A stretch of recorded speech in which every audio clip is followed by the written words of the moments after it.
Lesson 1. Consciousness is the only reality. This is going to be a very practical course.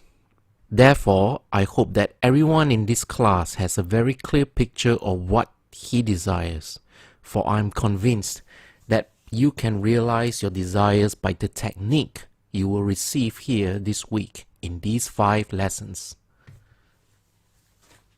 That you may receive the full benefit of these instructions, let me state now that the Bible has no reference at all to any persons who ever existed or to any event that ever occurred upon earth. The ancient storytellers were not writing history but an allegorical picture lesson of certain basic principles which they clothed in the garb of history, and they adapted these stories to the limited capacity of a most uncritical and credulous people. Throughout the centuries, we have mistakenly taken personifications for persons, allegory for history, and the vehicle that conveyed the instruction for the instruction, and the gross 5 senses for the ultimate sense intended. The difference between the form of the Bible and its substance is as great as the difference between a grain of corn and the life germ within that grain. As our assimilative organs discriminate between food that can be built into our system and food that must be discarded, so do our awakened intuitive faculties discover beneath allegory and parable the psychological life germ of the Bible, and feeding on this, we too cast off the form which conveyed the message. The argument against the historicity of the Bible is too lengthy. Consequently, it is not suitable for inclusion in this practical psychological interpretation of its stories. Therefore, I will waste no time in trying to convince you that the Bible is not an historical fact.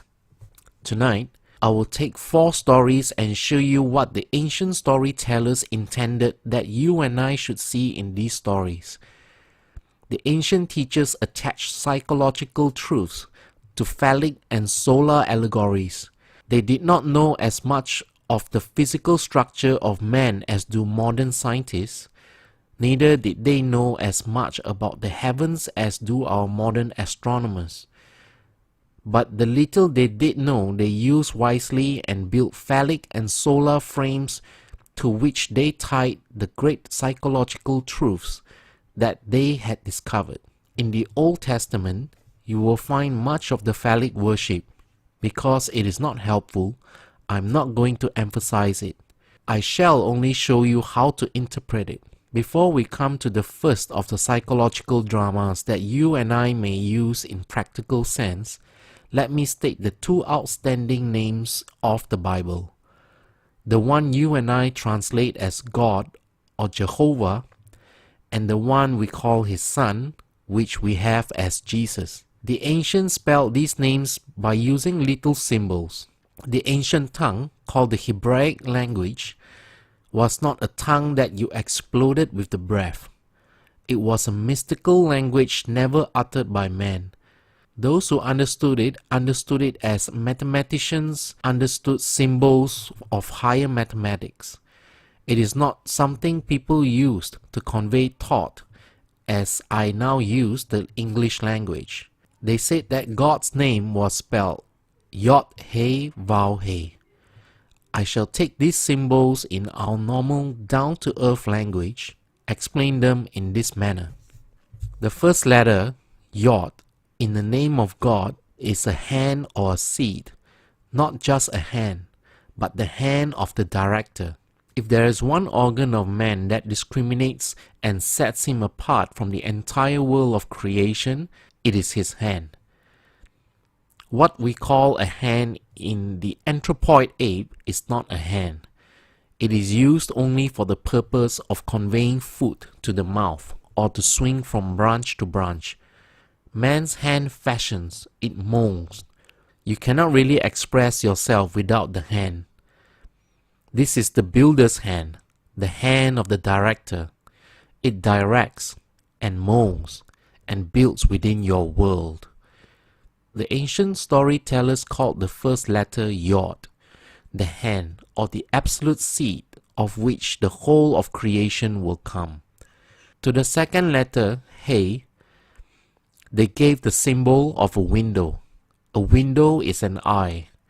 The window is to the house what the eye is to the body. The third letter, Vau, they called a nail. A nail is used for the purpose of binding things together. The conjunction N in the Hebraic tongue is simply the third letter, or Vau. If I want to say man and woman, I put the vowel in the middle, it binds them together. The fourth and last letter, He, is another window or eye. In this modern down-to-earth language of ours, you can forget eyes and windows and hands and look at it in this manner. You are seated here now. The first letter, Yod, is your I amness, your awareness. You are aware of being aware. That is the first letter. Out of this awareness, all states of awareness come. The second letter, He, called an I, is your imagination, your ability to perceive. You imagine or perceive something which seems to be other than self. As though you were lost in reverie and contemplated mental states in a detached manner, making the thinker and his thoughts separate entities. The third letter, Vau, is your ability to feel you are that which you desire to be. As you feel you are it, you become aware of being it. To walk as though you were what you want to be is to take your desire out of the imaginary world and put the vow upon it. You have completed the drama of creation. I am aware of something, then I become aware of actually being that which I was aware. The fourth and last letter in the name of God is another He, another I, meaning the visible objective world which constantly bears witness of what which I am conscious of being. You do nothing about the objective world. It always molds itself in harmony with that which you are conscious of being. You are told this is the name by which all things are made. Without it, there is nothing made that is made. The name is simply what you have now as you are seated here. You are conscious of being, aren't you? Certainly you are. You are also conscious of something that is other than yourself, the room, the furniture, the people. You may become selective now. Maybe you do not want to be other than what you are, or to own what you see. But you have the capacity to feel what it would be like were you now other than what you are. As you assume that you are that which you want to be, you have completed the name of God, or the Yod He Vau He. The final result, the objectification of your assumption, is not your concern. It will come into view automatically as you assume of the consciousness of being it. Now let us turn to the Son's name. For He gives the Son dominion over the world. You are that Son. You are the great Joshua, or Jesus of the Bible. You know the name Joshua we have anglicized as Jesus. The Son's name is almost like the Father's name. The first three letters of the Father's name are the first three letters of the Son's name, Yod He Vau. Then you add a Shin and an Ayin, making the Son's name read Yod He Vau Shin Ayin. You've heard what the first three are, Yod He Vau. Yod means you are aware. He means you are aware of something. And Vau means you became aware of being that which you were aware. You have dominion because you have the ability to conceive and to become which you conceive. That is the power of creation. But why is a Shin put in the name of the Son? Because the infinite mercy of our Father. Mind you, the Father and Son are one. When the Father becomes conscious of being man, He puts within the condition called man that which He did not give unto Himself. He puts a Shin for this purpose. A Shin is symbolized as a tooth. A tooth is that which consumes, that which devours. I must have within me the power to consume which I now dislike. I, in my ignorance, brought birth to certain things I now dislike and would like to leave behind me. Were there not within me the flames that would consume it, I would be condemned forever to live in the world of all of my mistakes. But there is a shin, or flame, within the name of the Son, which allows that Son to become detached from states he formerly expressed himself within the world. Man is incapable of seeing other than the contents of his own consciousness. If I now become detached in consciousness from this room by turning my attention away from it, then I am no longer conscious of it. There is something in me that devours it within me. It can only live within my objective world if I keep it alive within my consciousness. It is the shin or a tooth in the Son's name that gives him absolute dominion. Why could it not have been in the Father's name? For this simple reason, nothing can cease to be in the Father. Even the unlovely things cannot cease to be. If I once give it expression, forever and ever it remains locked within the dimensionally greater self which is the Father. But I will not keep it alive within my world all of my mistakes. So I, in my infinite mercy, gave to myself, when I became man, the power to become detached from the things that I, in my ignorance, brought to birth in my world. These are the two names which give you dominion. You have dominion if you walk the earth, you know that your consciousness is God and one and only reality. You became aware of something that you would like to express or possess. You have the ability to feel that you are and possess that which but moment before it was imaginary. The final result, the embodying of your assumption, is completely outside of the offices of a three-dimensional mind. It comes to birth in a way that no man knows. If these two names are clear in the mind's eye, you will see that they are your eternal names. As you sit here, you are the Yod He Vav He. You are the Yod He Vav Shin Ayin. The stories of the Bible concern themselves exclusively with the power of imagination. They are really dramatization of the technique of prayer, for prayer is the secret of changing the future. The Bible reveals the key by which man enters a dimensionally larger world for the purpose of changing the conditions of the lesser world in which he lives. A prayer granted implies that something is done in consequence of the prayer, which otherwise would not have been done. Therefore, man is the spring of action, the directing mind, and the one who grants the prayer. The stories of the Bible contain a powerful challenge to the thinking capacity of man. The underlying truth that they are psychological dramas and not historical facts demands reiteration, inasmuch as it is the only justification for the stories. With a little imagination, we may easily trace the psychological sense in all the stories of the Bible. And God said, "Let us make man in our image, and after our likeness, and let them have dominion over the fish of the sea, and over the fowl of the air, and over the cattle, and over all the earth, and over every creeping things upon the earth." So God created man in his own image. In the image of God created he him. Genesis 1:26. Here, the first chapter of the Bible, the ancient teachers laid the foundation that God and man are one, and that man has dominion over all the earth. If God and man are one, then God can never be so far off as to even be near, for nearness implies separation. The question arises, what is God? God is man's consciousness, his awareness, his I amness. The drama of life is a psychological one in which we bring circumstances to pass by our attitude rather than by our acts. The cornerstone on which all things are based is man's concept of himself. He acts as he does and has the experiences that he does.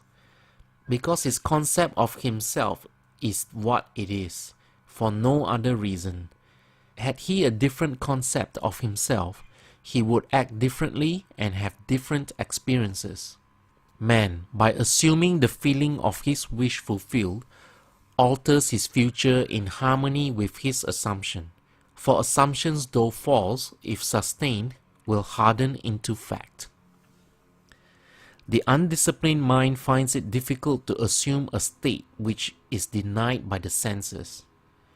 But the ancient teachers discovered that sleep, or a state akin to sleep, aided man in making his assumption. Therefore, they dramatized the first creative act of man as one in which man was in a profound sleep. This not only sets the pattern for all future creative acts, but shows us that man has but one substance that is truly his to use by creating his world, and that is himself. And the Lord God, or man, caused the deep sleep to fall upon Adam, and he slept. And he took one of his ribs, and closed up the flesh instead thereof, and the rib which the Lord had taken from the man, made he a woman. Genesis 2:21. Before God fashions this woman for man, he brings upon Adam the beasts of the field and the fowls of the air, and has Adam name them. Whatsoever Adam called every living creature, that was the name thereof. If you would take a concordance or a Bible dictionary and look up the word thigh as used in the story, you will see that it has nothing to do with the thigh of a man. It is defined as the soft parts that are creative in a man, that hang upon the thigh of a man. The ancient storytellers used this phallic frame to reveal a great psychological truth. An angel is a messenger of God. You are God, as you have just discovered, for your consciousness is God, and you have an idea, a message.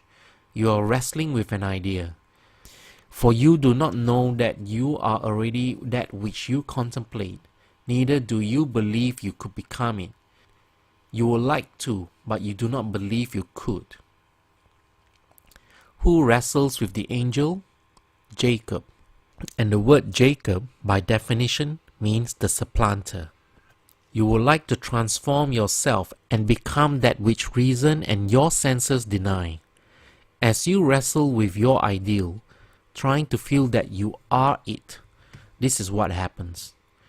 When you actually feel that you are it, something goes out of you. You may use the words, "Who has touched me? For I perceive virtue has gone out of me." You become for a moment, after a successful meditation, incapable of continuing in the act, as though it were a physical creative act. You are just as impotent after you have prayed successfully as you are after the physical creative act. When satisfaction is yours, you no longer hunger for it. If the hunger persists, you did not explode the idea within you. You did not actually succeed in becoming conscious of being that which you wanted to be. If I can feel that I am that which but a few moments ago I knew I was not, but desired to be, then I'm no longer hungry to be it. I'm no longer thirsty because I feel satisfied in that state. Then something shrinks within me, not physically, but in my feeling, in my consciousness. For that is the creativeness of man. So he shrinks in desire. He loses the desire to continue in his meditation. He does not halt physically. He simply has no desire to continue the meditative act. When you pray, believe that you have received and you shall receive. When the physical creative act is completed, the sinew which is upon the hollow of man's thigh shrinks, and man finds himself impotent or is halted. In the like manner, when a man prays successfully, He believes that he is already that which he desired to be. Therefore, he cannot continue desiring to be that which he is already conscious of being. At the moment of satisfaction, physical and psychological, something goes out which in time bears witness to man's creative power.